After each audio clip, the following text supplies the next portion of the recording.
இந்த பதிவை கேட்டுக்கொண்டிருக்கும் நல்ல உள்ளங்களுக்கு உங்கள் சுவாமிநாதன் ஜோதிடரின் அன்பான வணக்கங்கள். இன்றைக்கு நம்ம யூடியூப் சேனலில் ஆடிப்பெருக்கு 2024 எப்பொழுது வழிபடும் முறை மற்றும் தாலி கயிறு மாற்ற நல்ல நேரம் இதோ உங்களுக்காக இந்த பதிவில் சொல்ல போகிறேன் மக்களே.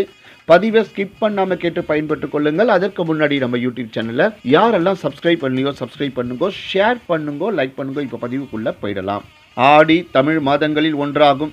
இந்த ஆடி மாதத்தில் வரும் எல்லா நாட்களும் மிகவும் சிறப்புக்குரிய நாட்களாகும். அவற்றில் ஒன்றுதான் ஆடிப்பெருக்கு. ஆடிப்பெருக்கு என்பது ஆடி மாதத்தின் 18வது நாளில் கொண்டாடப்படுவது வழக்கம்.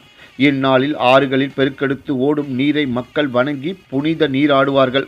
ஆடிப்பெருக்கு அன்று விரதம் இருந்து நீர்நிலைகளுக்கு சென்று பூஜை செய்து வழிபட்டால் வாழ்க்கையில் செல்வம், மகிழ்ச்சி பெருகும் மற்றும் மங்களகரமான காரியங்களும் நடக்கும் என்பது ஐதீகம். ஆடிப்பெருக்கு அன்று அதிகாலை